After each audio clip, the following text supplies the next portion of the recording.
seems to pick up differently. All right. So we did it. We're here. Pat, good to see you again. Yes, good to see you. First order of To figure out the name. We probably should have done a little like checking to see if it's already a show named that. I did that, but just not thorough enough, I guess, because I Googled it today to find this just to see. And that was the first thing that came up. So when you said you weren't thorough, you didn't think of putting it in Google to see if. Thank you, Google. No, that like this day and age, that should be like the bare minimum you do to see.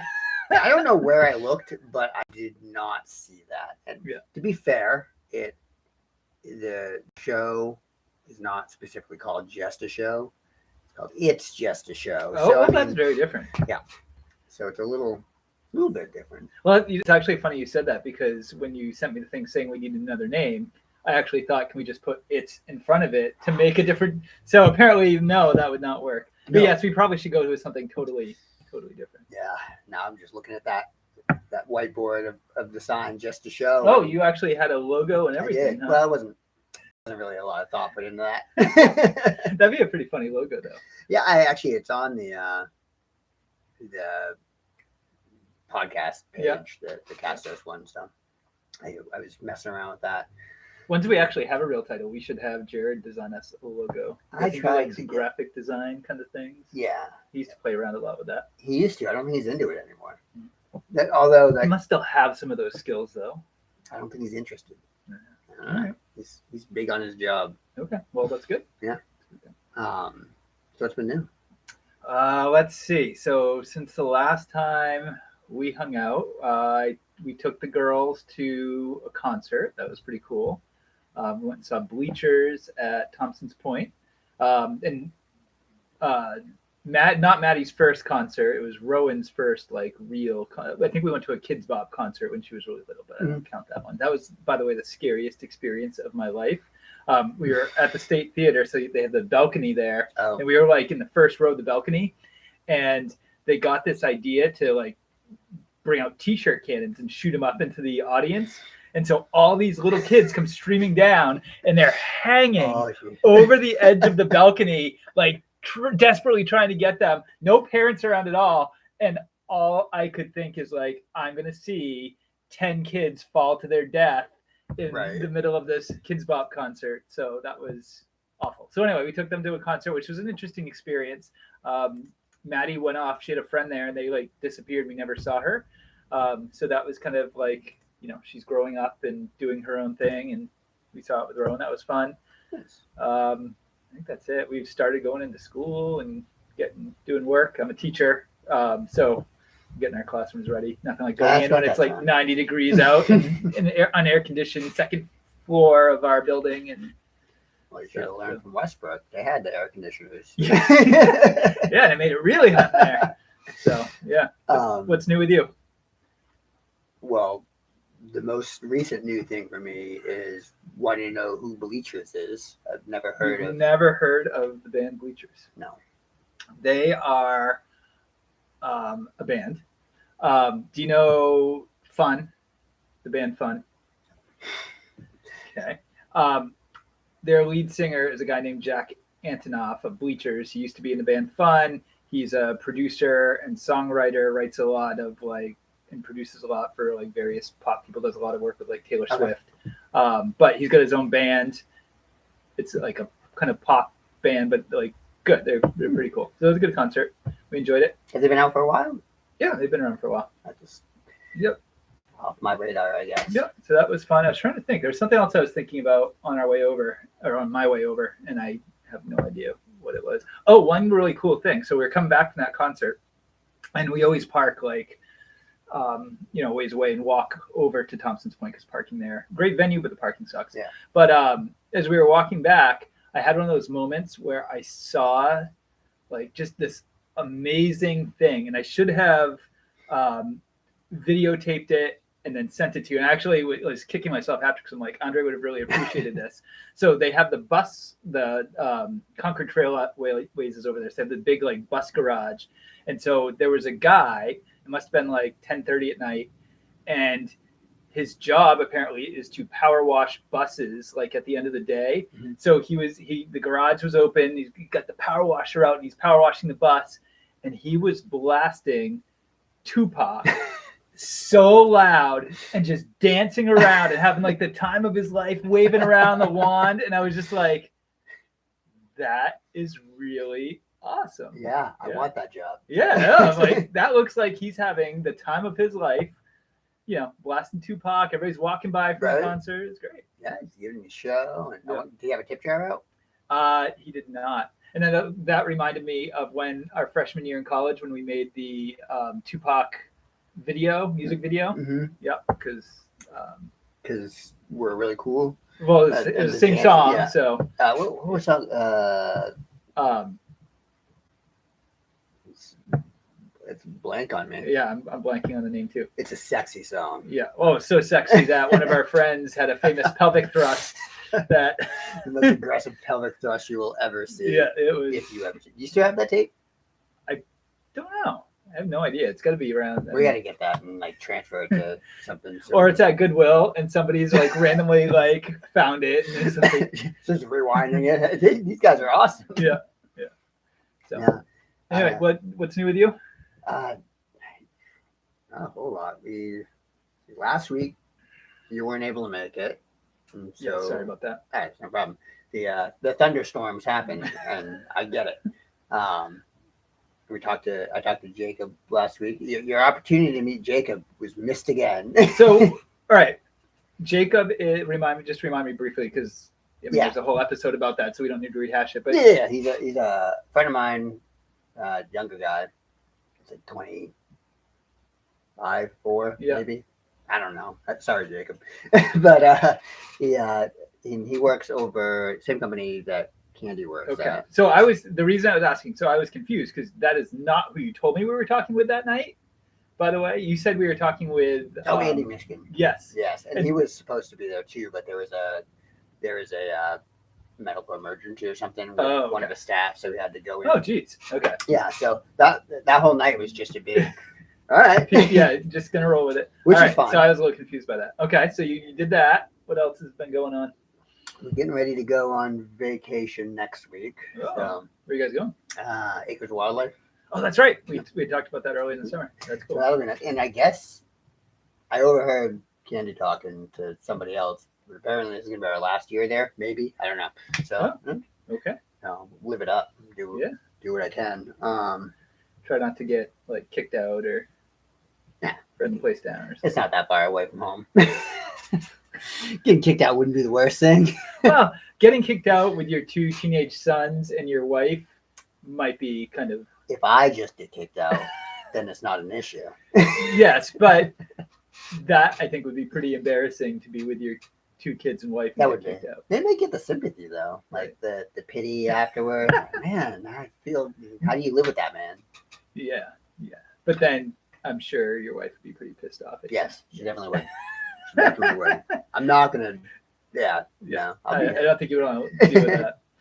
Cool. Well, that should be fun. And then I've been working more on yesterday. I got a handstand for at least 2 seconds.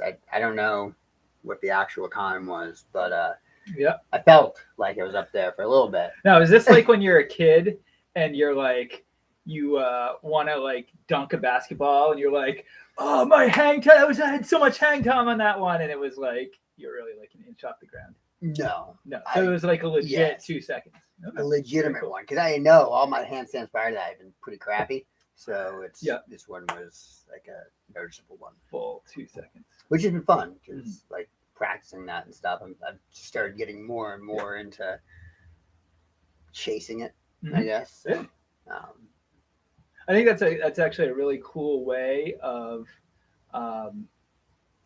like motivating yourself to be physically fit and be working, like, because there's a lot of physical strength and balance and stuff that goes into doing that. And so to set these kind of goals, I guess it's sort of similar to like a runner saying, I'm going to run a 10K or something like that.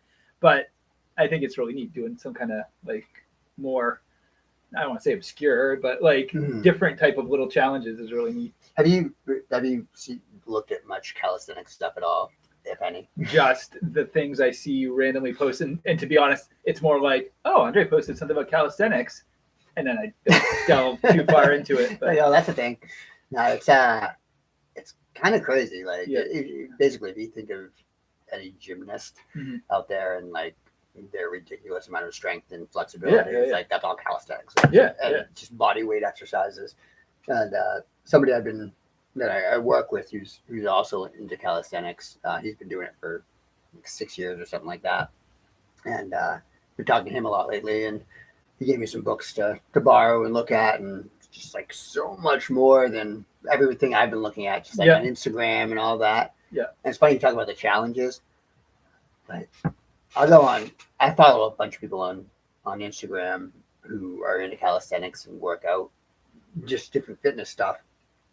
And every time I see like some challenge or something, my immediate reaction is just, I hate you, just because they can do it. Yeah, that immediate jealousy, like, but then it turns quickly into, okay, I'm going to try to do that without killing myself. Yeah. And then gives me another goal to work in. So now I have like 15,000 goals that I'm shooting for. Yeah, I think that's really cool. One other thing I meant to update you on. So I have my two neighbors. They listened to our first episode of the podcast before it was even called Just a Show, the Monster Squad, famous Monster Squad episode. They listened to the whole thing, I believe. At least they told me they did. They first of all, they loved it. They thought it was excellent. Okay. And it motivated them to watch the movie, and they loved the movie. So we have like some success with our audience. Yeah. So question, did they have to purchase the movie? No, because you can get it free online on Pluto TV. Maybe we should like tie in some affiliate marketing with that episode. Yeah. We'll reach out to Andre Goyer. What's his last name? I can't remember. The lead star of Monster Squad. Yeah. So we may be gaining a little traction, although I don't believe they've listened to any other episodes or anything.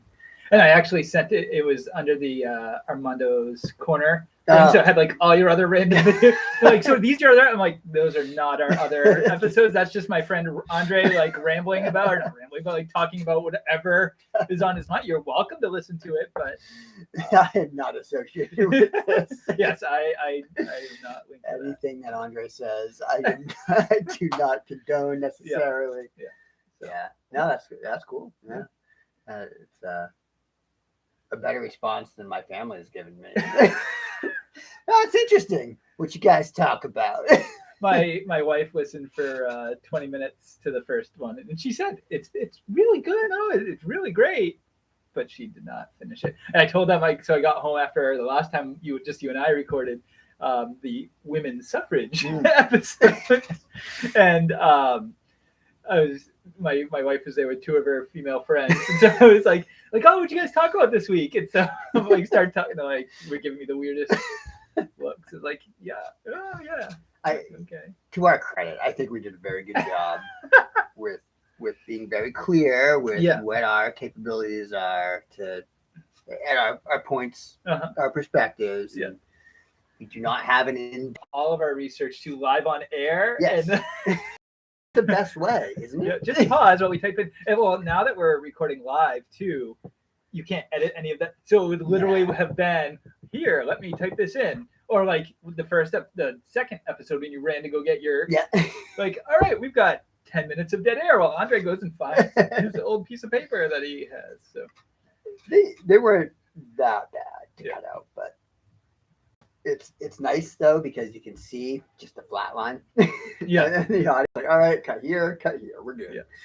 Well, and it's pretty funny too because you did say when you left to go get that, you're like, oh, feel free to keep talking, and then it was just silence. Yeah. Whereas if I think I had left, I'm sure you would have come up with something random to talk about. But maybe, or I would have just gone and found something else to do too. So. It's quite possible.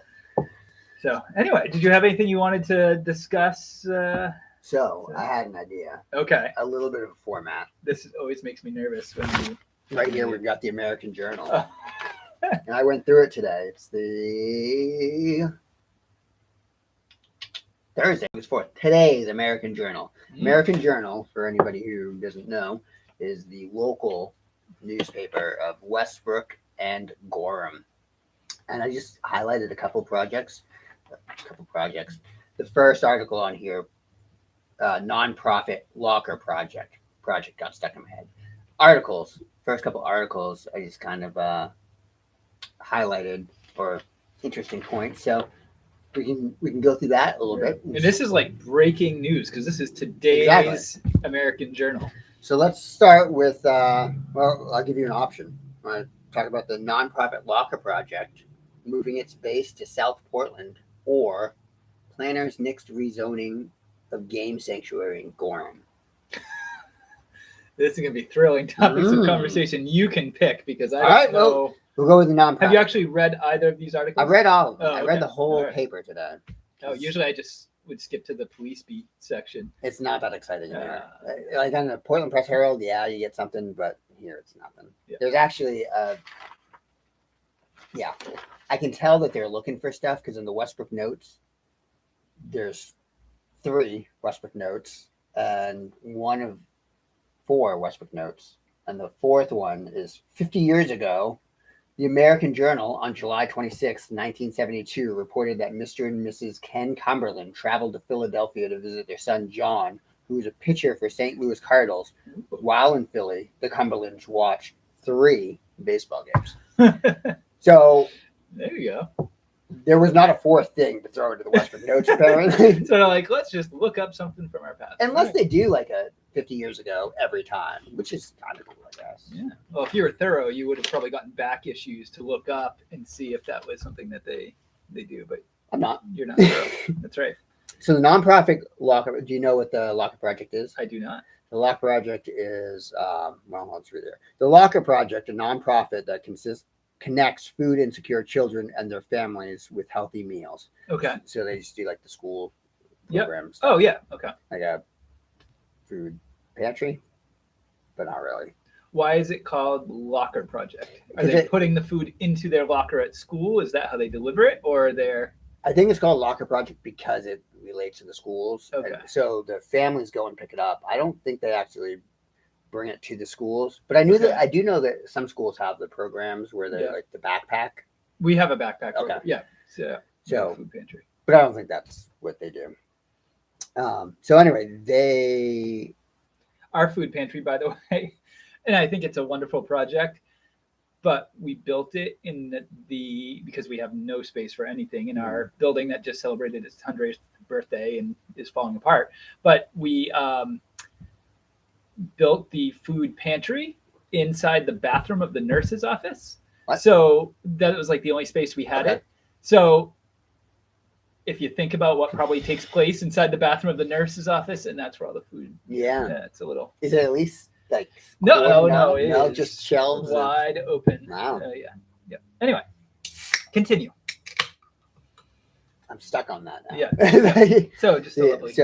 It's a great program. I'm glad we have it. Yeah, I think it's great. Any type of the programs, and that's why this was kind of interesting to me because it's like I like my whole $1 Million Fist thing. Like the first thing on it is like food. Yep. So this place, the Locker Project, was moving because they need more space. I guess we were looking for space for 3 years apparently. Yep. And throughout the state of Maine, over 20% of kids are food insecure. So like that's why and going up. Yeah. Yeah. From your standpoint. Well, I mean, I would say definitely. And then if you consider everything that's going on, we have, all the families that are seeking asylum here. I'm sure there's going to be some food security issues there. We have inflation causing the prices of everything to go up. The rents and housing costs are going up. So yeah, I'm sure we're going to see a huge increase in the number of kids that are food insecure and that type of thing. That just made me think of like, so with the housing and all that stuff, that's what you're talking about, is the like all the families. Well, it's mostly I've heard on the news about like couples, like older couples, as opposed to full families. Yep. That have to live in cars, or GoFundMe's have been started up for these different people. And so I'm wondering if kind of these types of food projects are going to shift a little bit to I don't even know how you would meet those needs. Like, I mean, they're in cars, I guess, so they could go and pick it up from whatever places nearby. But you got places like, I guess, Mountain Desert Island is starting to like get a whole lot of homeless people. Oh, really? Yeah, I just heard that in the news this morning, I think, and which surprised me. Yeah, I mean, obviously, like the Portland area is the place that's seeing the most of it. But I mean, we have a ton of families that live in motels and things like that. Um, and we have for years, but I think it's definitely, increasing. And I'm actually surprised that they say 20% were food insecure. I'm surprised it's not higher. Yeah, I think it's no. You said it's growing. I was like, I think you said it's growing. Oh, that was you. Yeah, that was in this conversation right here. Okay, so they're looking for a new place. Yeah, they found a new place out in South Portland. I guess it's like Sergeant said she expects some colonial. So they moved to the Colonial Adjustment Building. I don't know. It was a insurance adjusters. That's it. Building owned by the Colonial Adjustment Insurance Adjuster. So they must have just taken up space that the Colonial Adjustment Insurance people owned along the way. And she said she expects some Colonial Adjustment staff members to become volunteers, which is kind of cool. Like, but I wonder how well that works, because if you're, it seems like one of those, come on in, we'll get all kinds of people, but like they got work and stuff at the same time, and then sometimes they, I've heard of businesses partnering with nonprofits or charities or whatever, and giving their employees time out of their work week to volunteer for whatever that is. So that's, I mean, I think that's a really cool thing. If they say, you can take, 3 hours out of your work week and volunteer, and you're getting paid for that time, and so that's how the business is kind of giving back. I think that's pretty cool. So it could be a situation like that, and I mean, who knows what the relationship is? Maybe there's an established relationship already with. Yeah, that'd be great. So does it say in there who they serve? Who serves? South Portland. Oh, like the towns, the cities, across Cumberland County, including Portland, South Portland, Westbrook, and Gorham. Okay. So as I thought you were talking about the adjusters at first. Like, whoever their client base is. No, well, I was just curious with their moving. Like, I didn't know if it was a partnership with like the Westbrook school system, or if their moving would change who they're affiliated with. So that's good. So they would just continue with their same. And that was part of the move reason, was to get more centralized, so that they could be more centralized. The Locker Project went from supplying about 188,000 pounds of food in 2018 to stepping up its work during the pandemic to a total of 450,000 pounds in 2021. That's a huge increase. Yeah. So that's more than doubling with my quick math there. You are good at math. I know. Yeah, great. And it's when I see numbers like that jump, it kind of, especially in a volunteer type setting, it makes me realize like there's a lot of volunteer ability out there, and then but it's hard to like trigger it, like to initiate it along the way. It's kind of too bad that you have to have a pandemic to like, Yep. But it's cool. I wonder if they can keep up that. I'm sure they can't keep up that same pace, but like if it doesn't go back down to 188,000. It'd be interesting to see what the factors were that increased that increase. That increase that caused that increase. Was it that they found more corporate donors that provide more money that allow them to get more food? Is it that they're getting more, is it people donating the items? Like, is it just kind of like a food pantry? What is it that's allowing them? Because, that would establish whether it's something that's sustainable over a long period of time versus something that would be a short-term fix. And then you also have to wonder too, all the same things that are causing the increased need or demand for their services would also, you would think, cause a decrease in the amount of donations and things like that, right? As everybody's budget gets stretched, you have less money to donate to causes like that, or to provide food for a food pantry or something. So it'd be interesting to see. But again, if it's a lot of it's corporate, it might not be quite. But you know what? Like we're during the, I don't know, like the government payouts and stuff to all the families. Yep. I wonder if it's quite possible that a lot of the people are strapped for cash, but there was a segment of the population, like our household, for example, Mhm. the additional money that we got from the government we talked about it like we don't need this. Yep. We're fine. Yeah. And so actually what we did was try to find projects around the house and stuff and hire local people to take care of it, and that's how we used our money. So I wonder if people were using their money in ways to I certainly I know a lot of people in my social circle that did either similar things to what you did or took the money and then donated it to different causes and things like that. So it's good to hear like more people were doing that, because I've talked to other people who's like took it as a payday, and I just felt so dirty. Absolutely. Why? Yeah. I think that was the end of that. Yeah, that was the end of that article. Okay. All right. But I mean, I think we need to. I think it's tough when I see these types of organizations that are doing so well, mm-hmm. and yet there's still a problem. It's kind of like, how big is the problem at that point? Yeah. And they're not the only ones, obviously. Right. Like it's a whole group. And I think that goes with everything. I mean, look at the unhoused situation that we have going on, right now. Like there's obviously there's an exploding number of people that are homeless, living in either temporary housing or living in tents, or all these things going on, and you've got these organizations that are desperately trying to help, but it's all band-aids on this big systemic issue that's getting worse and worse and worse. So it's like, it's the same kind of thing. It's hard to drive down to the root of that, and it's not hard in the sense of logistically hard necessarily. It's hard to admit a lot of things, and it's hard to face certain societal things, right? Oh, exactly. And just be like, yeah, this is really a problem, and we need to adjust this because when you adjust that, like life becomes far less comfortable for other people. Right. Exactly. It's a good old thing.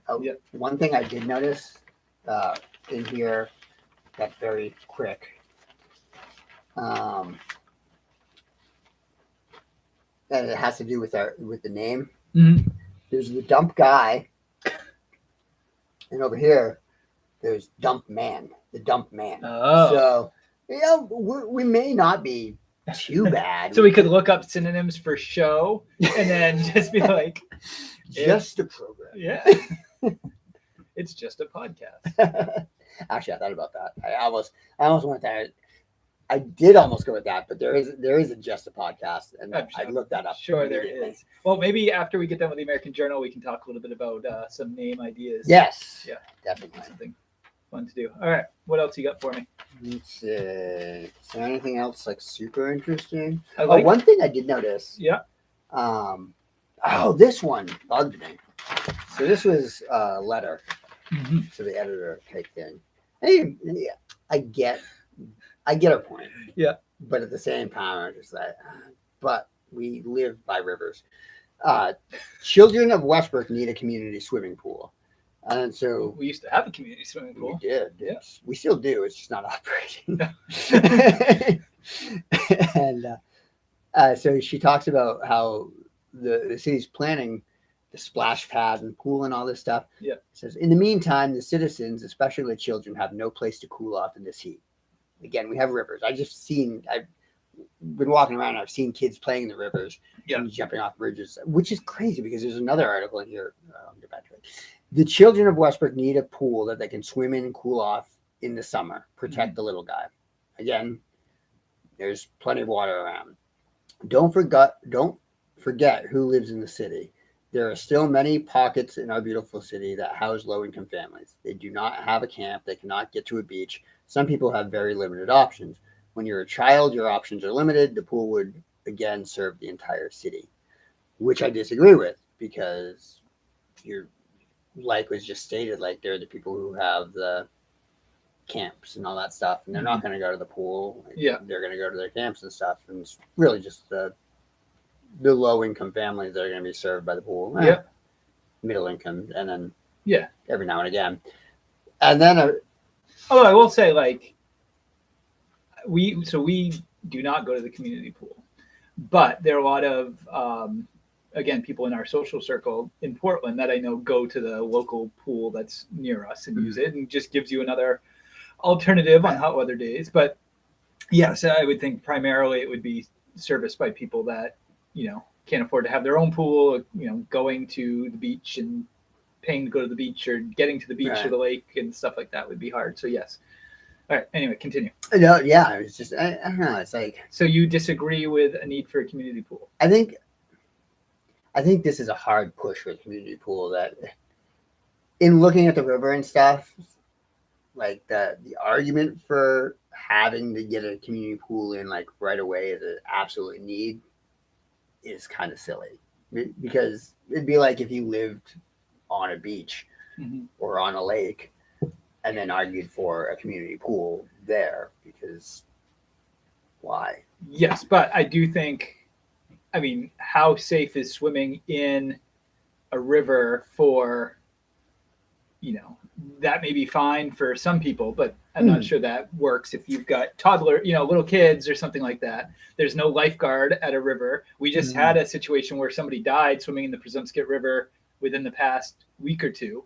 So I wouldn't say, I would think having a pool where there's a lifeguard on duty, not that you could probably find somebody to be the lifeguard at this time, but since all the parks and beaches and everything don't have them, but I do think that it would be maybe a better option for a lot of people than going and swimming in the rivers. I suppose they don't use the community center pool, like open that up for the community. yeah. I mean, it's they have their swim times and all that stuff, but it's kind of crazy to think that, all right, we'll open a different pool and that'll attract more people. Well, it's outside. Did you ever use the Westbrook Community Pool when you were? I've never been a big pool fan to begin with, so I might be a little bit biased. So you're biased, and we talked about biases in our last time we recorded. So you have a anti-pool bias going on. Is it swimming in general or just pools? No, I love swimming. Are you anti-chlorine? Is that why you don't like pools? Maybe. I don't like chlorine. I don't like to feel like it dries out my skin and stuff. I think I have sensitive skin. I just got some coconut body wash today to address that. Maybe next time you can give us an update on the I'll let you coconut body wash. That's cool. And typically the public pools that I've gone to and tried to enjoy myself at are just too crowded. Yeah. So I definitely, as a kid, I did go to the community pool a few times. Like, it wasn't like something my family did all the time, but I remember usually it was like I had a friend that was going and I'd tag along with them, kind of thing. I think there were some times where we rode our bikes down, which was, kind of fun. And so we would go. And as a kid, I remember enjoying it and thinking it was great. As an adult, I am not a big fan of public pools. And again, it has to do with the crowds and stuff like that. I just, not a big fan of that kind of thing. So for me personally, I have mixed feelings on it, but I do think it would be nice to have that option. Now, if you say, is this the top need for public funding right now, after we just read something about how there's, food, I would probably say no. Obviously, if we were having heat waves that were up in like the upper 90s all the time, then I could see having something like that being a bigger priority. But even then, I think you could get away with we've got that where the pool is, you got that whole field type thing. Set up some like sprinkler systems or whatever, every now and again. Then you can take that down, and that would be just to address like that heat wave or something like that. It'd be kind of fun too, because you pull it out every now and again. It's like, it's a hot day, they're gonna pull out the sprinklers. Maybe I'll do that. Maybe I'll set up my own sprinkler. A public sprinkler. You put up signs. Be like, yeah, anybody that wants to come to my backyard and go swimming. Maybe I'll bring a sprinkler around with me. I'll go to people's houses. Hey, set up your sprinkler. Yeah. Might be fun. Okay. Let's talk names. Okay. Let's talk names. So I think we're going to need a little more thought than come up with something live, but I think it'd be kind of interesting to just come up with. Are you going to record? Well, I got paper. I was going to pull out the whiteboard over there, but okay. We'll go with this. All right. So let's see. It's Just a Show is no good. Yeah.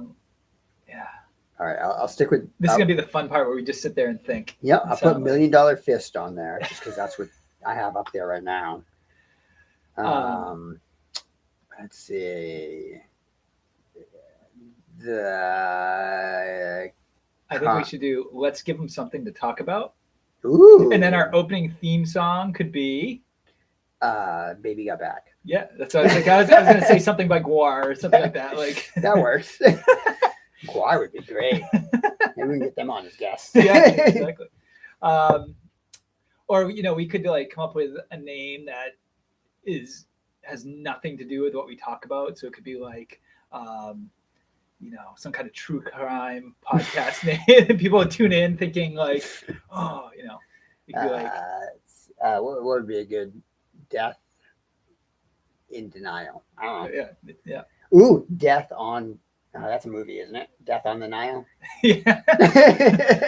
Well, that's another thing I was thinking is that we could name it at like it could be like something totally random. Actually, that's why I started listening to PM Dawn because I was like, we could call it Set Adrift on Memory Bliss, like a podcast for like PM Dawn fans. Ooh. And then we could talk nothing about PM Dawn at all. Never ever mention PM Dawn. And you're gonna get one or two really angry people because there are one or two really hardcore PM Dawn fans. I did learn PM Dawn is still recording and releasing music. What? So yeah.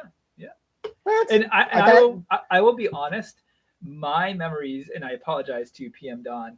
My memories of PM Dawn were hating PM Dawn as a kid, but I listened to it on the way over. I was like, all right, I can get down with this. It's kind of cool. Set Adrift on Memory Bliss is like the only one I remember. That's the only one I remember too, and that's the only one I listened to on the way over. Okay. Yeah.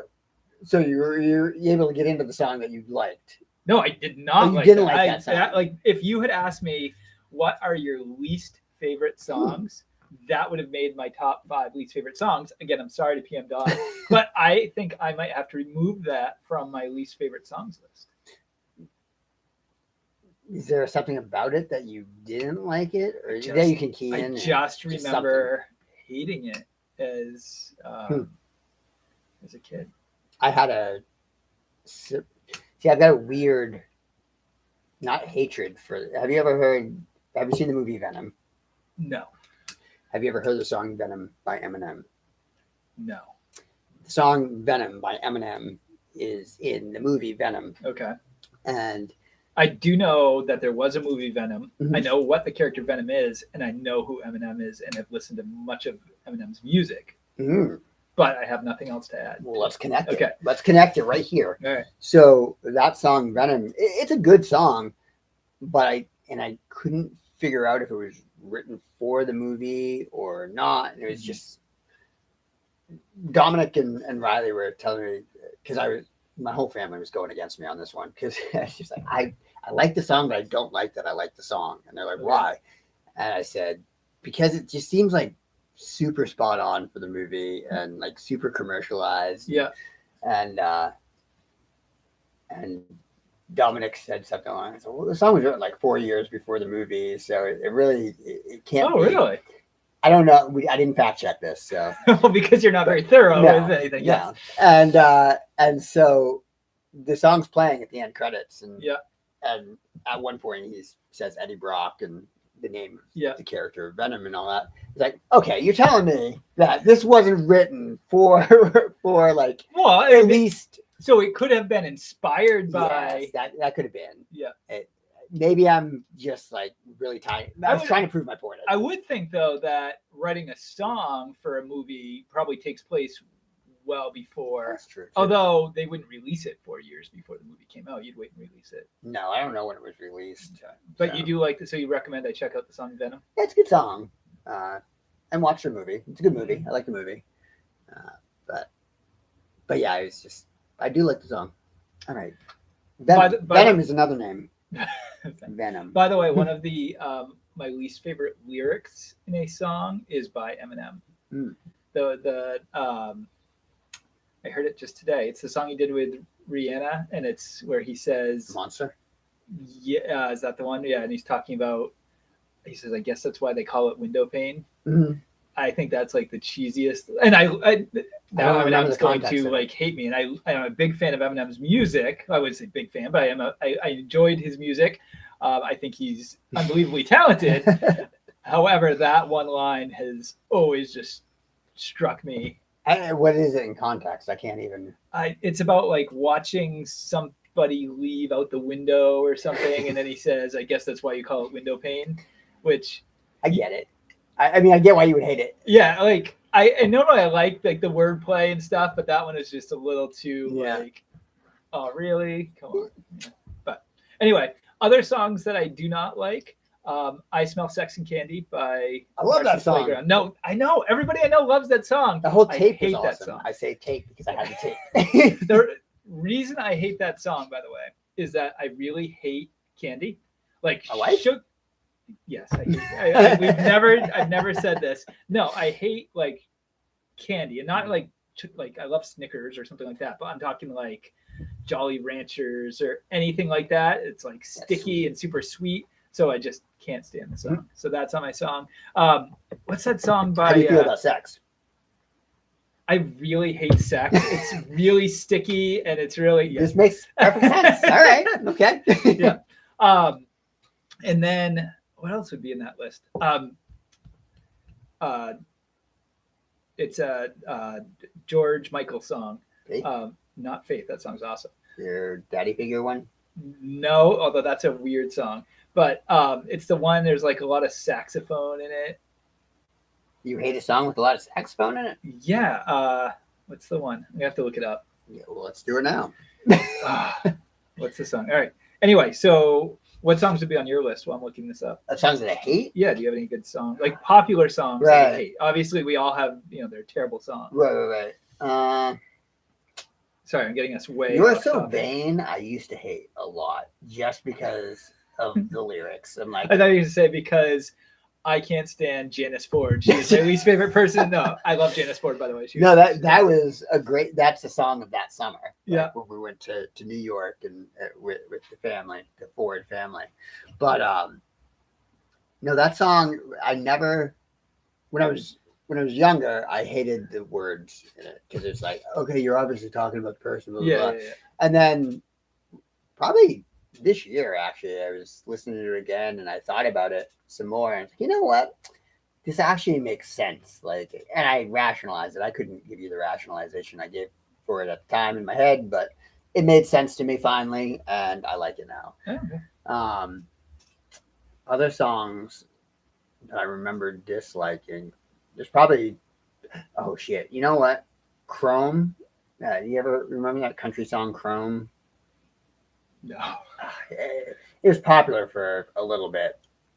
And I don't listen to a lot of country music, so. Neither do I, but that was one that like hit the mainstream for a bit. And that was one that I hated to like because it was country mostly, I think. I don't know. But I don't have a problem with country overall. Yeah, I can't think of any. Sorry. I should have given you a heads up that we're going to talk about terrible songs. I can't find the George Michael. Part of it is I don't know the name of it. So I'm just trying to look up and nothing seems to. I don't think it's Careless Whisper. Oh, I think it is Careless Whisper. It's like his number one. Let's see. Yeah. Yes, this is my least favorite song ever. You know. Do I have to stop playing it before we have to pay royalties? Hold on. We got a little bit of time. Okay, you can stop now. Yeah, I have always just, it makes my skin crawl hearing that. So, Is it just the saxophone or the rhythm? Yeah, I don't know. Yeah, I just just that something part of missing. it, I Yeah. can't. Nope. Do you like And saxophones in I'm general? never gonna dance again. I know Bleachers actually. One of the cool things about Bleachers is they had two saxophonists that are in the band, one of whom is from Maine. So that was like a big thing. And I guess this guy's like huge in the music industry, like widely known. He records on a lot of different people's albums and stuff, and he's like won Grammys and things like that. But he, so yeah, but it was really cool. Like it was heavily features the saxophone. So no, it's not anti-saxophone. I don't like that style of like sexy saxophone is not But that's my what the saxophone's for. yeah, like Sexy. smooth jazz is not like my favorite musical Kenny style. G, not your Not your jam. not gonna. How do you feel about Michael Bolton? Um, Who isn't smooth jazz or at all? or a saxophonist. Although he maybe He's got long hair like Kenny G. He doesn't anymore. Got it? Oh yeah. Ah. Yeah.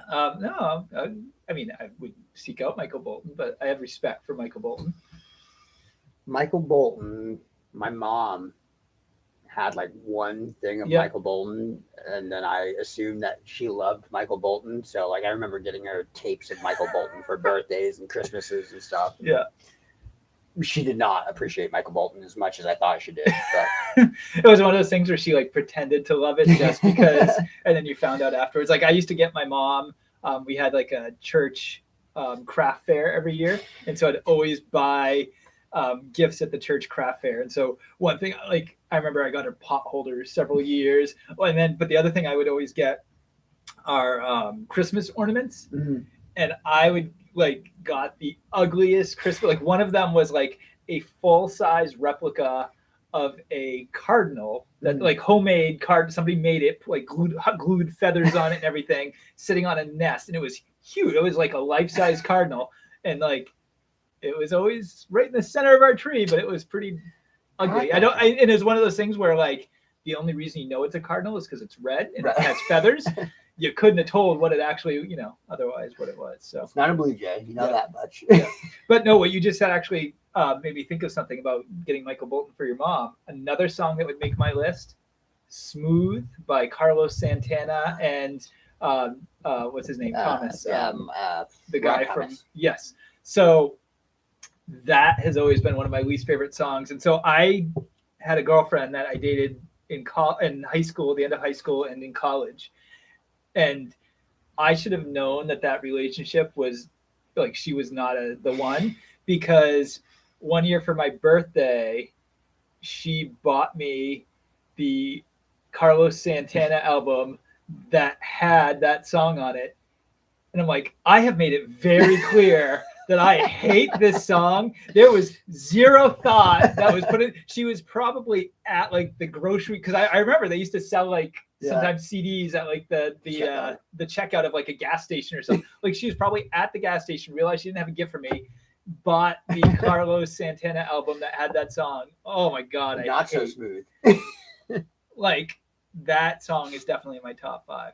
Man, I like that song too. Like, you like that song? Yeah, I like Santana. Like, and I don't mind Rob Thomas. Well, and here's the thing, like, I respect Carlos Santana as a guitarist and a musician, and not necessarily my style of music, but like, so it's not something like, oh, I think he's terrible, and oh, I think Rob Thomas is terrible. Like, Matchbox 20, he had some good songs or whatever, but like, there's something about that song. Yeah. Probably the popularity of it was a big part of that, and how it was just overplayed. Yeah, but so the songs that I hate are the ones that are overplayed. Yeah, but I don't listen to the radio much anymore, and which is a great thing about Spotify and YouTube. It's like, all right, I don't have to sit and listen to whatever they spit out at me. Yeah, over and over. Probably there are some Pink songs that I hate. I couldn't name them. I blocked them out. But which, by the way, my wife still says is one of the best concerts she ever went to. I would imagine. Pink's probably put. Well, because she does like that whole like aerial display. I didn't know that. Yeah, the circus things where they have like the big like ribbon thing that you like tie yourself up in and do like she does that. Yeah, like I mean, so she is like that's pretty impressive that she does all that. I think she like is in really good shape, and her I guess her daughter had that song with her that came out. But anyway, they performed together, and her daughters started doing some of that stuff too, and so it's kind of cool. I'm so out of the popularity loop because I Yes. had no idea her daughter was like putting out a song with Pink and all this stuff. Yeah. You haven't kept up on your. No. Bubba probably knows all about that. He used to be obsessed with Pink. Did he? Oh yeah, he had a big thing for Pink back in the day. What is it with our friends and like female pop stars? Jared was big into Britney. Yeah. And Rev is huge into Britney. Okay. Bubba's into Pink apparently. Yeah. So we got two examples there. Well, Bubba's into Pink and Delicate Shades of Pink and Blue. Justin is a huge Carly Rae Jepsen fan. Really? Yeah. No, he's not. No. Really. We're just gonna spread that. Okay, that's fair. What does Carly Rae Jepsen fan sing again? Her big one was "Call Me Maybe." Yes. Yeah. That's not a bad song. I should remember. That's a song. So talk about that wouldn't make my top 5 favorite songs, but that's a song that I totally love every time it comes on. Yeah, it's not a bad. It's catchy. Like I don't get sick of that song. You know what song I did get sick of, and that Justin loved was, and he probably still does, "Summertime Girls." Yeah. So that was one. So when I brought this up, that song popped in my head is one of the songs that could be on my hate list because I think we all agree it has the worst lyrics of any song. But there's something about that song I'm like, I still love it. It's a summer song, right? And I know the lyrics are like stupid, and it's really, but it's still. I think I associate like just fun memories to that. Again, not that it was like an important song to me. It was just It's but you know the group MGMT. Yes. So I had no idea. I looked them up randomly, and like their whole thing, they put together that album, I guess, just as a farce. Basically, like they were two like DJs or music makers that put together the stuff. MGMT. Yeah. Album? Okay. Yeah, and they basically wanted to just make this poppy album that was like garbage, and then it became popular. Yeah, it became popular. So I thought you were going to say that they were the same guys that were in the whoever group that sang LF, Summertime Girls. LFG or something like that. LFO. LFO, yeah, LFO. One of those. I think the guy that was the lead singer might have died from LFO. Yeah, that's too bad. Rest in peace. Yep. Sorry that LFO. you were talking about your lyrics, but yes, that. So yeah, I don't know. I got to think about what would round out my top 5, but those. So 3. I've got 3 of the top 5 that are definitely there, and PM Dawn just opened up a space because I'm. So again, not going to go start listening to PM Dawn all the time, but it was not as bad as my childhood memories of it. I do have a specific memory of the album or CD that I did not like the most because I gave it away. Vitology by Pearl Jam. You don't like that album, huh? Hated it. And I've gone back and I've listened to it and I appreciate it a little bit. Do you more. like Pearl Jam in general? I love Pearl Jam. Okay, like so it's just 10 I really liked, and I liked Even Flow. And then when Vitology came, Versus, I love the album Versus. Yeah, Versus. That's what I meant. That's a good one. Not Even Flow. That's the song. Yeah. But yeah, there's 10 Verses, and then Vitology, and then Yellow. I know Yellow Ledbetter was on Vitology, and then whatever they put out after that. After Vitology, it was like screw. Do you not like Yellow Ledbetter? That's like one of their more popular songs. I don't dislike it. Okay. But Vitology, I just didn't like the album as a whole. Yeah. Like 10 is one of those albums I can listen to start to finish, and I want to listen to it start to finish. Vitology was one that I literally skipped through songs. I don't care about this song. Yeah. But it was a double disc. That was kind of cool. Yeah. And it was available on vinyl at the time, which was a big thing. Yeah. Well, it's like my wife likes Pearl Jam, loves Eddie Vedder, especially young Eddie Vedder, in a totally different way than she likes the music of Pearl Jam. But if she has to listen to the song "Daughter," she will like lose her mind. She doesn't like that song? Oh, she hates that song. I think it's a good song. That's a good song because it's a good song to sing along to. Yeah. And you can do like your Eddie Vedder voice and be like, I'm singing like It's a perfect Eddie Vedder song. Yeah. For Eddie Vedder voice song. Yeah. And you don't have to know the lyrics, really. You can just mumble. I think he made singing his songs accessible to anybody. Yeah. You know, the other person I like to sing along to and do my voice, and no, I'm not going to do it now Tiny for Tim. our audience. Please say Tiny Tim. No. Although I was reading about Tiny Tim Really? recently, and that was really, really interesting. listening to like old Tiny Tim music. I went down like a bit of a Tiny Tim rabbit hole. No, Cher. Okay. What's that song? If I Could Turn Back Time, where God. she's dancing around on the battle. Like that is a music video that sticks in my head, and it's like not because I thought she was like sexy dancing around the battleship in her like lingerie, but it was just so weird. But I sing that song all the time, and I do my Cher voice when I sing it. So that video, and I think at our age when that video came out, it was so confusing to me because, like you said, she's dancing around in her sexy stuff, but it's Cher, and like, I mean, right? Am I it supposed should to be fight? hot, but I'm just not feeling it right now. And what about like, why is she on a battleship in her lingerie? Singing about turning back time to a bunch of Navy dudes. What's happening? Yeah. Oh my goodness! You know what this was? Maybe that was like an ode to like the Manhattan Project, like where the Navy. It was her commentary on. She was the Manhattan Project. If I could turn back time, I would stop them from making the atomic bomb. But why was she in her underwear doing it? Time travel uses clothes. I guess I don't know. I think that'd be a good thing to do too, is to go back and like take songs and be like, it's actually about this. Yeah, that'd be great. We were wrong all these years. We missed them. I do have this theory. This is kind of a weird theory, and maybe other people do too. I think time travel has been invented, and that people are going back in time.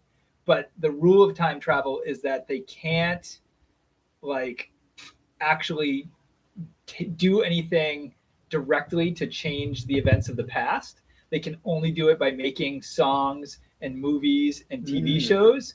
And so all these artists are desperately trying to get us to wake up and be like, oh, we've got to fix things. To like influence. Yeah, exactly. So it could literally be that Cher is a time traveler going back in time, trying to stop.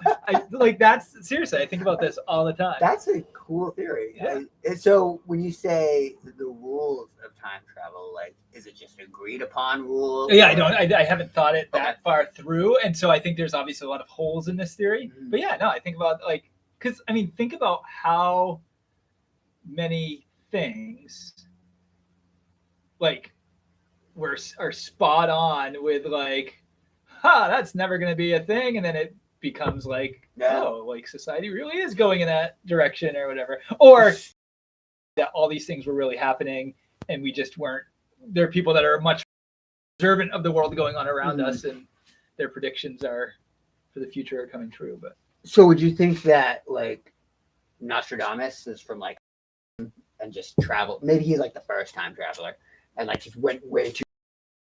See, I think it can't be, again, holes in this theory. I've only applied it to musicians and like people that write movies and stuff like that. So but Nostradamus would be considered an entertainer of the time. I suppose that would be true, because there's right. Like you can't go back and be like, hey guys, in the year 2019, there's going to be a very contagious virus, and you need to start like, you can't be that direct about it.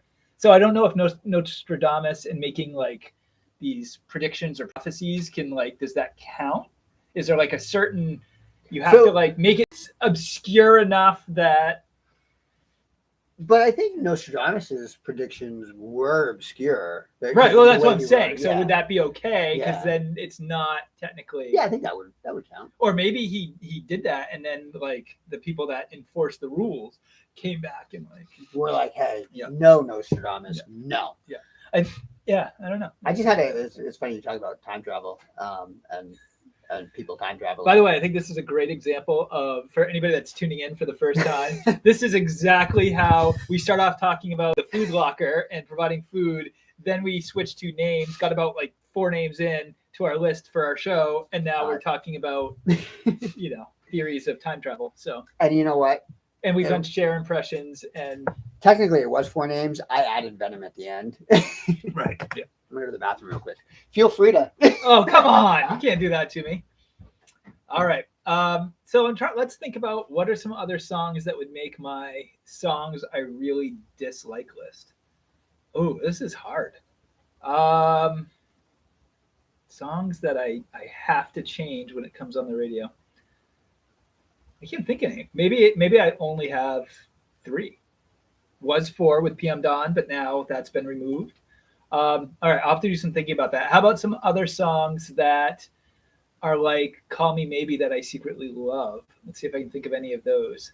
Um, well, I said if I could turn back time by Cher, that would go on my list. Although that's not a song I would play. Although I don't know if I'd play "Call Me Maybe" either. I am a teacher, which I've got my Red for Ed shirt on here, and I mentioned something about going into my classroom. So um, I do have. We play a lot of kids bop music and things like that for our kids in the classroom. Like because of the pandemic, we've been eating lunch in our classroom for the last 2 years. So I usually put on some music during lunch, and of course we have to do kids bop because we can't have any inappropriate language on there. I can't think of any. Yeah, this is really boring. Oh, it's a good thing, Andre. I ask you, like, so we talked about the songs that you hated. Like, what do you like? Like, what's your favorite song? First song that pops in your head. Oh, jeez. Room Full of Action. Oh yeah, we established I was a huge Cornershot fan back in the day. I don't know. I think that's a harder question for me because there's so many songs. What about narrow it down to different genre, different medium movie? What's your favorite movie? This is not good. I don't like this kind of pressure. Choosing favorites for me like a really like anxiety producing kind of. See, I think I have this thing where I want people to think that my choice is a cool choice. I think I care too much about it. I just thought of what my favorite movie is. But so I think that's part of it. But then it's always like, oh, but I like this. Oh, but I like that. And that's hard too. But favorite movie, I do have a favorite movie. Young Guns. Oh, good. I love Young Guns. And the thing about Young Guns, so this week I've been reading Lonesome Dove.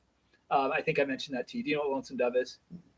So Lonesome Dove is it's a book. It's actually the first book that was written in a series, but the third book chronologically in a series.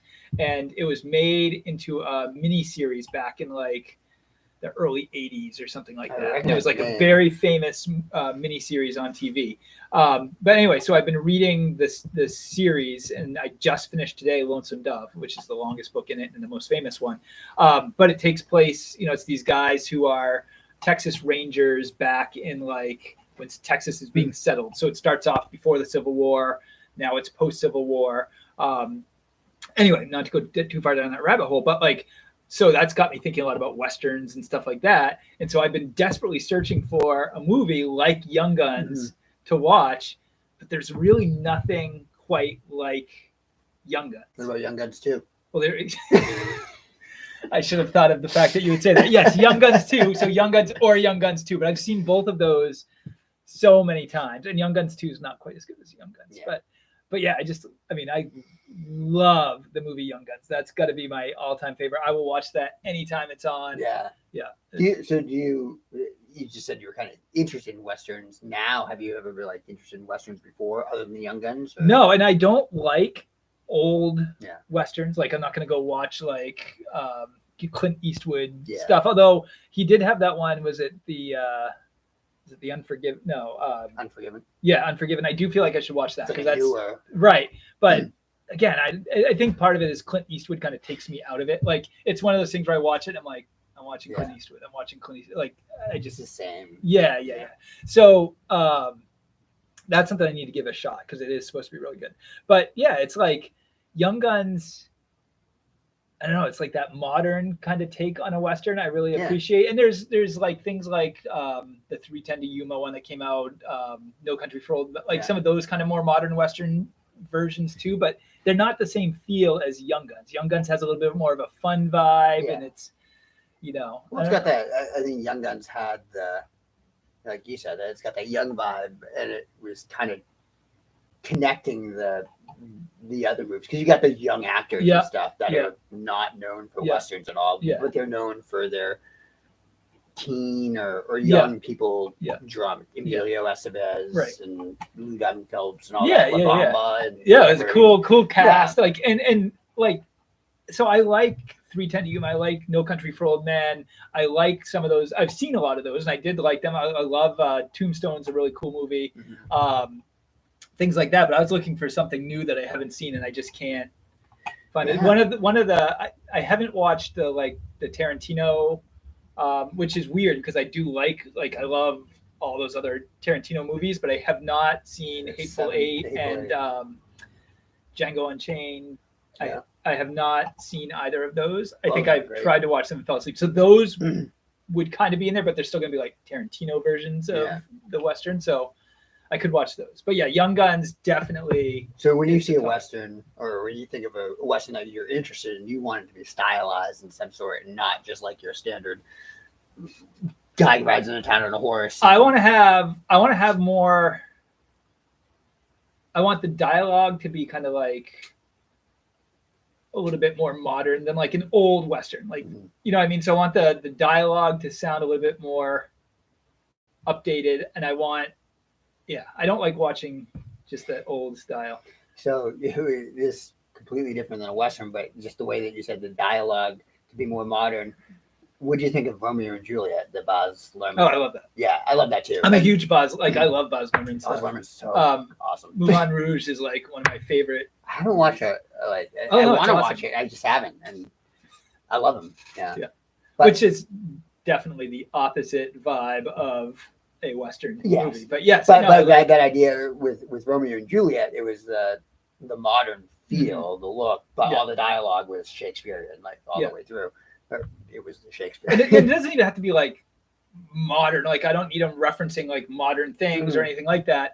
But the feel. I don't want because obviously the way that people talk in movies now and what you can get away with in movies is very different than what was in movies back in like the 60s, the 70s, you know, when like some of those other Westerns were made. So I like my characters swearing and the things they're talking about being a little bit, more risque kind of thing. Like, I love some of the authors I really like.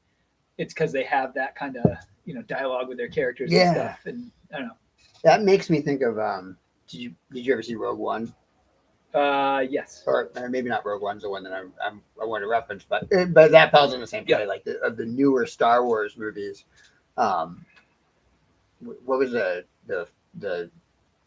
whatever of all those newer Star Wars movies, they had a different feel to it. Like, and a lot of people complained it's the same movie as Star Wars, not Rogue One, whatever the other one was.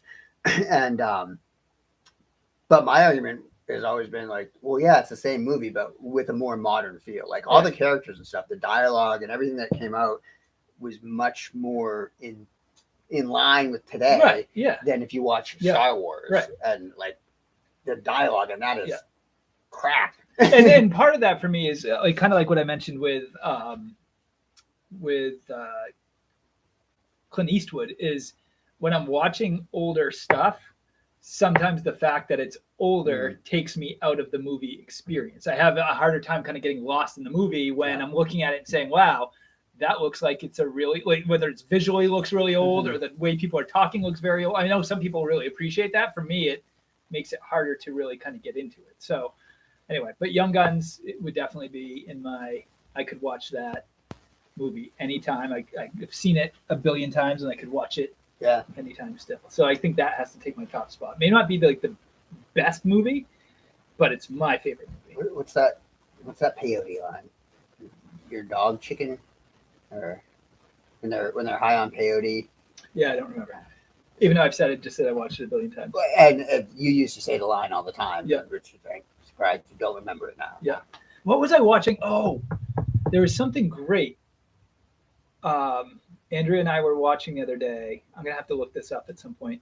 But so there's that scene when they're trapped in the house, and they're surrounded, and Billy the Kid gets in the trunk, and they're throwing things out of the house when it's on fire, and then they throw out the trunk and it bounces, and then he pops out and he starts shooting people. There's something we watched recently where they tried, like the characters in the movie tried it, and so like I can't remember. Oh, damn it! I've got to think of what that They is. like the characters like let's do like in Young Guns. Right, because Yeah. they're like bad guys, and then like I think the wife or something gets in the trunk and they throw her, and then she pops up and then gets like shot all up or something. And it was like they're doing the Young Guns. They're doing the That's Young awesome. Guns. No, it was cool. Oh shit! What was that? Oh, it's gonna bother me. That's so cool when movies reference stuff like Yeah, that. yeah, but like it was great. Mhm. But that that scene is so good. Love that movie. What would be? Do you have any top movies, like a favorite movie? Yeah, Breakfast Club is my. Oh, right, that's all-time right. I favorite. should have known that. That's always been a big. Yeah, I love that movie, and it's funny because I see movies. There are so many movies that aren't Breakfast Club that it's like I'll see Predator, for example. Like I love Predator. Like, And in case you didn't know, Predator is not Breakfast Club. Predator is not Breakfast Club. There's much more. That would be kind of funny though if the Predator was one of the teens in detention in the Breakfast Club. Just the one that wants to be invisible and just can make himself invisible. He has his like things hanging down in front of him, and then at the end, like he becomes part of it, and they're like, woo. And then he kills the principal at the end because he realizes, why am I sitting here? Or they're all like, oh, we're getting this great group, and then he murders them all at the very end of the movie. It was the most. I am still the Predator. I've got priorities. Yeah. Kids. There you go. When we do our sketch comedy show, we'll have an episode, or one of our sketches will be about the Predator being part of the There Breakfast it is. Club. Who plays the Predator? We need a big guy. Yeah.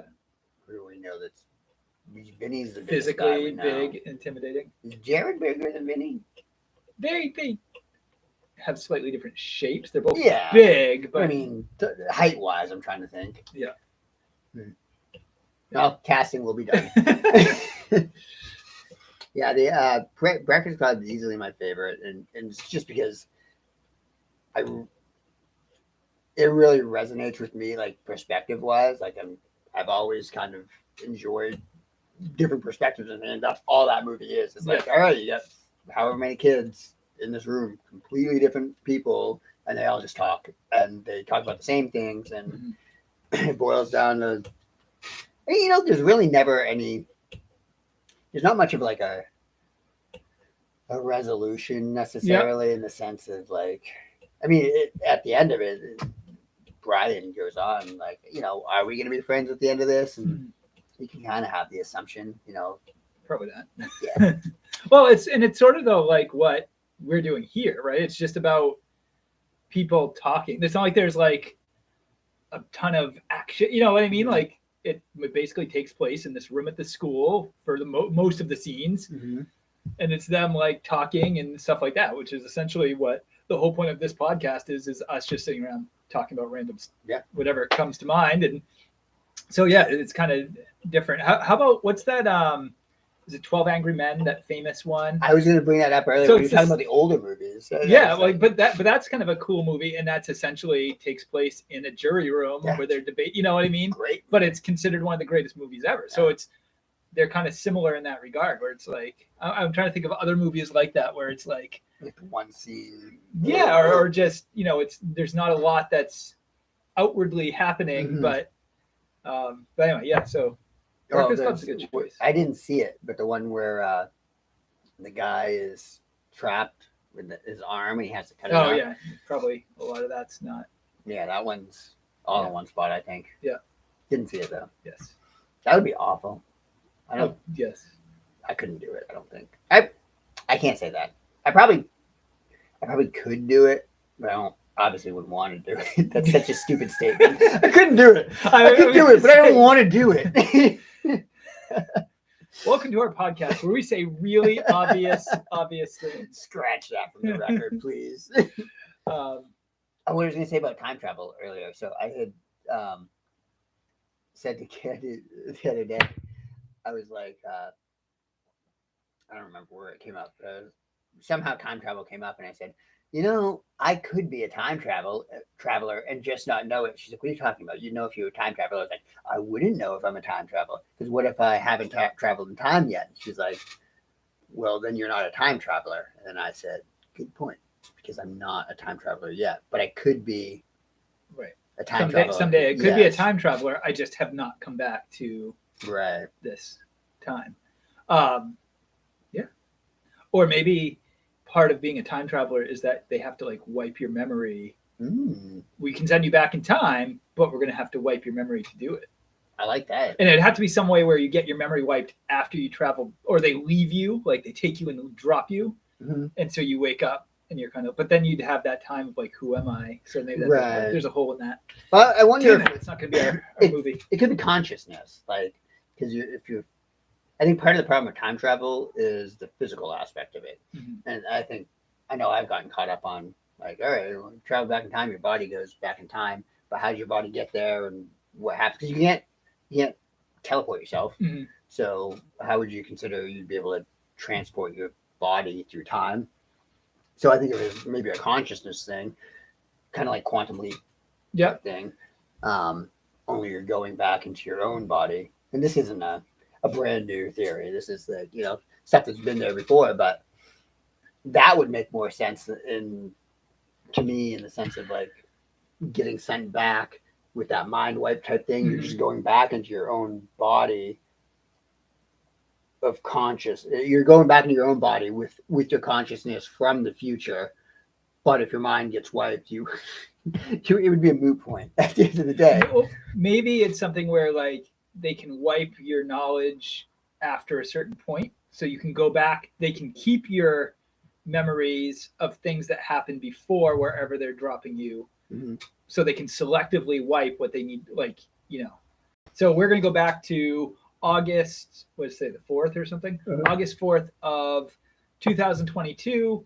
We're going to wipe everything that Patrick remembers after that point, and he'll have all his memories going up to that point. So he's always kind of like Groundhog Day, waking up at that point. It's sort of like sometimes I have dreams, and in my dream I forget I'm married or something, and then I wake up and I'm like, oh wait, I have a wife. I am married. I have a wife. Like maybe that's because I've been dropped there and I'm waking up and like, kind of getting my bearings of where I am and remembering everything to that point, but I'm forgetting everything. But the other side of that, so there's the consciousness and there's subconsciousness. So maybe there's time travel in the subconsciousness because you don't know about that. And then when you're asleep or whatever, like you said, you forget you're married or something like that. If you're time traveling or whatever, then we're gonna get a Nobel Prize someday. And for my wife, who, like we said, well, have only listened to the first 20 minutes of this and stop. If you're listening, it's not like I'm like forgetting I'm married and being like, sweet, I'm like hooking up with all these women. It's nothing like that. I'm just actually eating microwave meals. Well, no, usually it's like I'm feeling really lonely or something, and then I wake up and I'm like, oh wait, I'm married and have a family. Oh, life is good, kind of thing. So, I had like thoughts popping into my head as you were talking.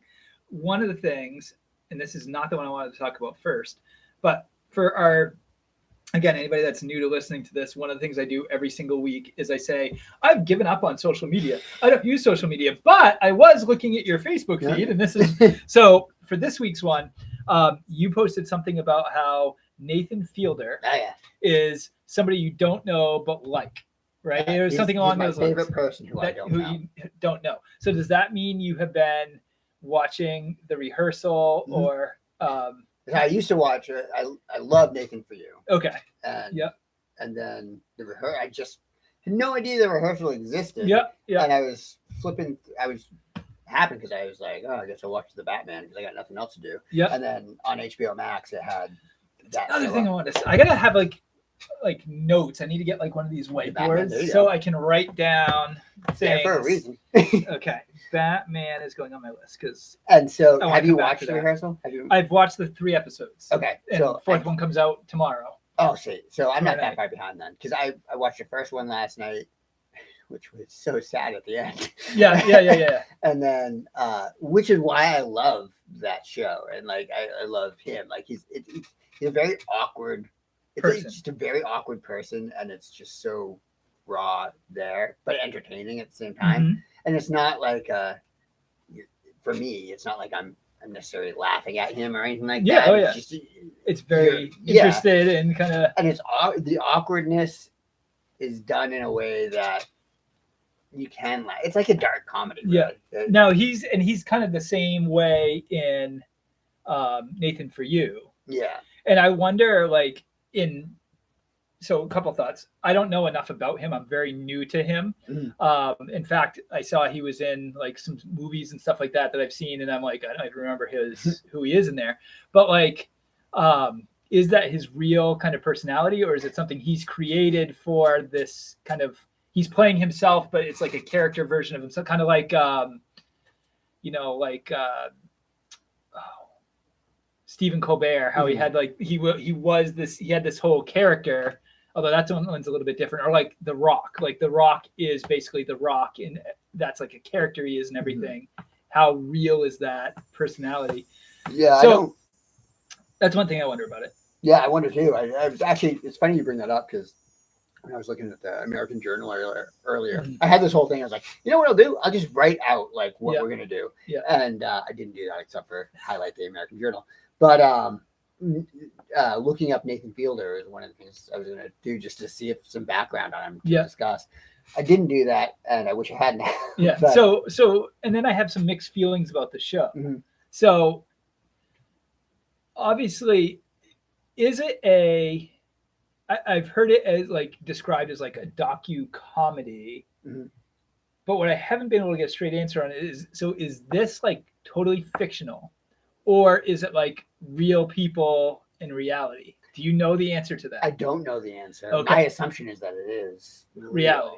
Yeah. So it's definitely presented. If anybody hasn't seen it, presented as a reality show. And the reason I say I assume it's a reality show is because they're the people that are on the show that are there. Yeah. They've obviously written consents and stuff, but there's also scenes where like they have blanked out faces and stuff. Yeah. So, but if you're trying to make a fake documentary or fake reality show, you would add those kind of things in there. Sure. Like American Vandal is. Yeah. I love the first season of that. It was amazing. And 2 seasons. There's at least two seasons. Yes. Okay. Yep. But like one of the things that made that show great is how closely they were able to kind of parody like one of those true crime documentaries. Like it's spot on with what the feel of those and what they're like. So like if this is fake, he wants to make it. And the thing is, his whole thing is about like setting up this fake reality for these people. Yeah. So it would be pretty brilliant to set up this fake reality show and then at the very end of it be like, and this was all fake. You know what I mean? Like I thought about that too, actually. So when it was watching, because I just watched the second episode today. Yeah. And so yeah. So anyway, sorry, I didn't mean to cut you off. No. And I had that thought as it was ending. Yeah. It's like, that would be pretty brilliant if you were to like, if this whole thing was fake. In either way, like I still love them because like either way, it's an entertaining thing and it's brilliant. But here's my thing. I do have a little bit of a hang up if it's real with bringing these people on who clearly have some kind of like issues. Yeah. And you're sort of what they're doing is they're highlighting the oddity of these characters, these people that are bringing on the show under this pretense of we're going to help you to deal with this situation in your life. And so they're kind of like making a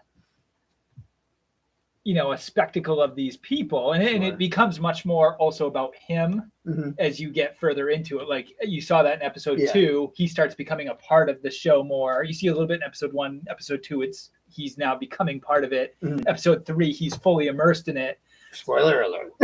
Well, but that's the direction it goes in. So like, but he also has these people that like that guy whose whole thing is, I need to tell somebody about this thing that's really not that big a deal. But in his mind, it's like, obviously he has some kind of like anxiety, like there's something going on there. Like he's an odd personality and that's adding to the show. If it was just like a normal guy, it wouldn't have the same feel. The woman that they bring in, and she's a pretty interesting character. Right. The guy that is going to be focused on in the 3rd episode, they're still doing the thing with the woman, but then they also have this guy, and he's got, some issues that they kind of highlight in the show too. So like, I feel conflicted because I don't like the idea of, we're just going to make a spectacle of these people under the pretense that we're helping them. but I also can't stop watching it to see where it's going to go, because I do think there's a level of genius that's there, especially if it turns into this whole other thing down the road. But like, I don't know. So I feel a little conflicted about it. My wife's like, I can't watch that. I feel like, you know, dirty. Well, and like and also that they went through this big elaborate thing just for the guy to be like, I faked I lied when I said I got a master's degree. But that's also some of the genius of it. Yeah, I think that's part of it though, because that's a real thing for a lot of people. Like that perception that you have of what other people are thinking about you and stuff. And one of the things I love about the show, whether it's real or not, is bringing that to light in the sense of like the experience that comes along with it is what makes it easier to do. Like a lot of the fear and everything of your perception and stuff is just because you haven't experienced. It's the unknown.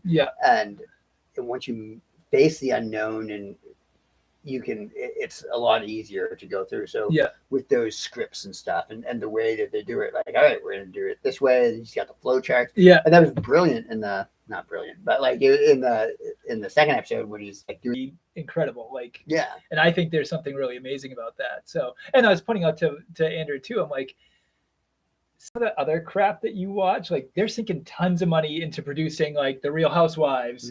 How is that any, different than this guy putting all this money and time and energy into doing this thing? Like, you know what I mean? Like, it's not like that has a lot more value than what he's doing. So I don't necessarily agree with that. My thing is, I just feel a little uncomfortable about, but then I think of other shows, and that must be a new thing for me, because there's certainly a lot of reality shows I've watched in the past where they've basically been doing the exact same thing. You know what I mean? Like, and I think that, maybe that might be part of it, where you understand, like watching Amazon Survivor, or any of those other reality shows, like that's just kind of a known what's happening. Like you can accept that. But with this, the rehearsal, you have no idea. Like your question, like, is it real? Is it not real? And that's what makes it pretty.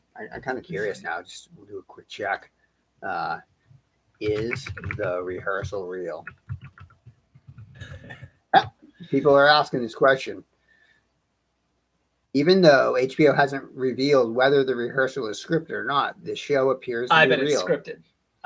That's my prediction, is it's going to end up being scripted. And it's all a big, like, messing with reality. It's kind of like the Truman Show kind of thing. Like, I love this question. Is the rehearsal a comedy or a drama? Yeah. It's not hard to pin down. It's dark comedy.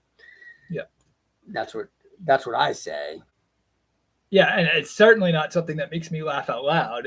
I'm watching it more being like, wow, this is, just I laughed out loud today watching episode 2 in a couple spots. There's just, I don't even remember what they were specifically, but I remember laughing out loud and thinking again, I love Nathan Fielder. Yeah. No, but I definitely think it's cool. I think this guy is pretty intelligent and creative and stuff. I think he's.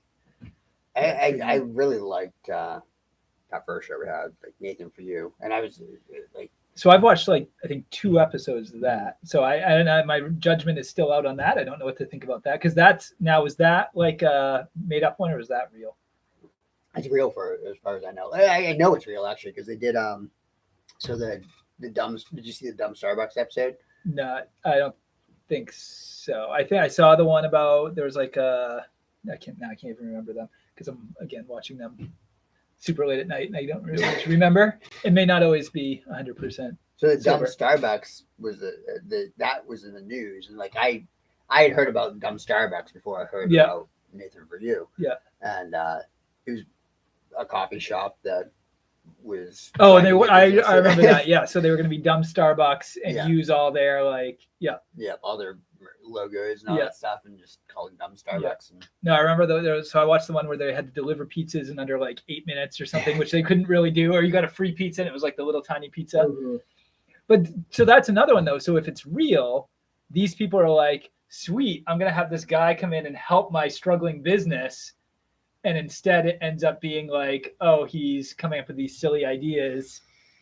I think the people that would like sign on to that though probably have a bit of a personality that's like whatever, you know.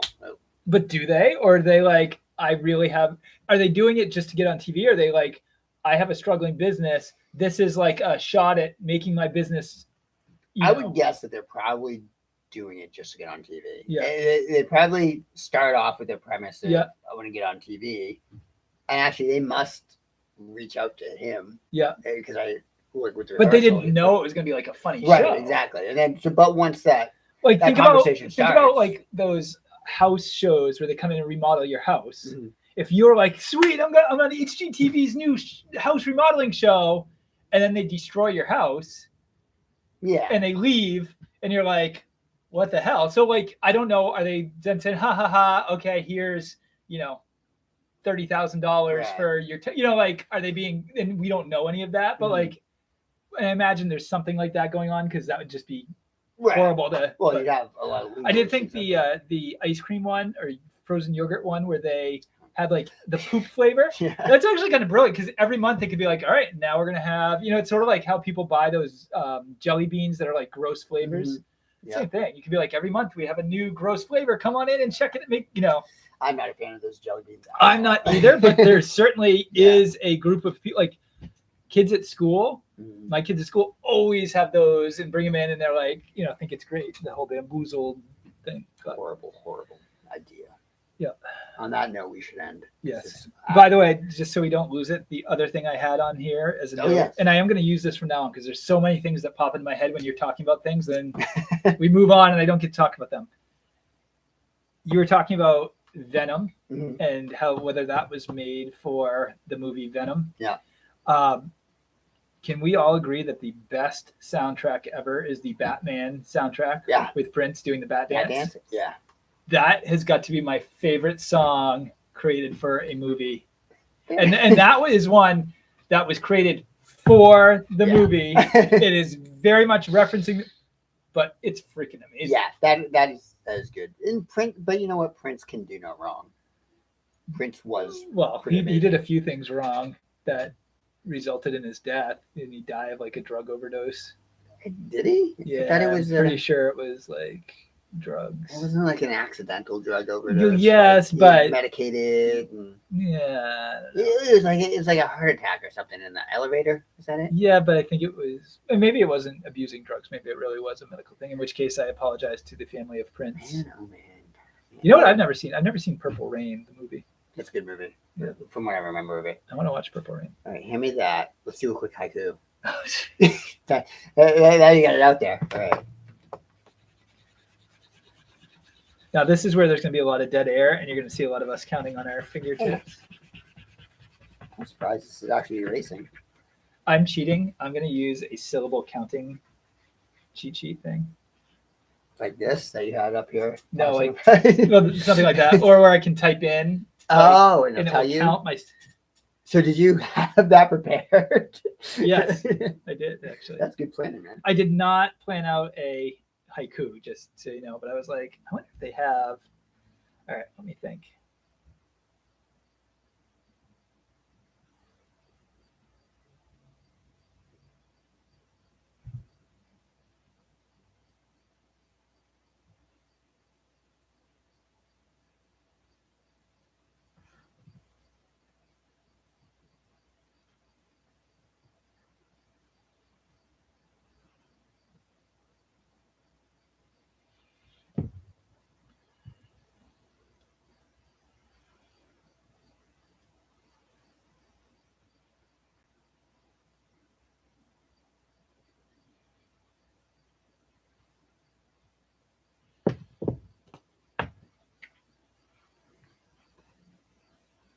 Good news. Got line 1 done. I've got 2. No pressure. The third line's gonna take me a while. So.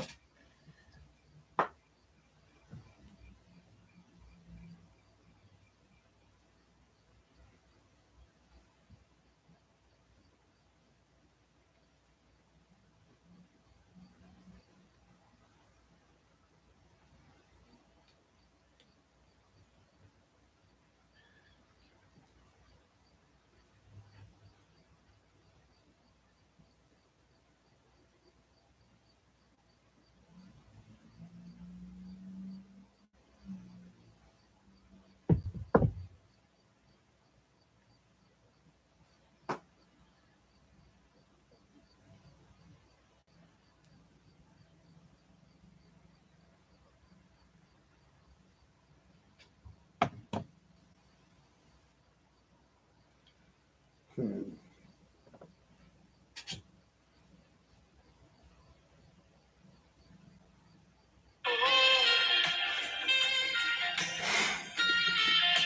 it easy to focus? George Michael always makes it easy. I really hate that song. All right. All right. You want to go first? Yeah. All right. Bat Dance, spawned by Prince, the artist formerly known. Let's wrap this up now. That's what happens. Now I want to go listen to the Batman soundtrack. If anybody else is interested, look up Bat Dance. That's another movie that I feel like I could watch anytime it's on, that original Batman movie. 89. I don't really like superhero movies, but that's one that I... Yeah. I mean, that wasn't too superhero-y. No, I know, but... Oh, well, you went with the music as well, yeah. You started from the beginning. I hit the end. PM dawn playing, sweat dripping down my body, sex or a podcast. That was sex or lifting weights. That's what inspired it. That is still, Andrew and I use that, like, joke about that all the time. We say that. We love that's one of my favorites. That's Adam Sandler, right? Yeah. Yeah. Are we working out or having sex? That's good. Another great thing to listen to. If you We have are time. definitely not working out. We are definitely having sex. No, they are. All right then. Have a good night. Take care. Oh, we got a like. Look at that. Seriously? I don't know who liked it, but Is that what you did when you went to the bathroom? You were like, I'm gonna sign it like it. All right. signing into every account I know just to make it look like. Yeah, that was fun.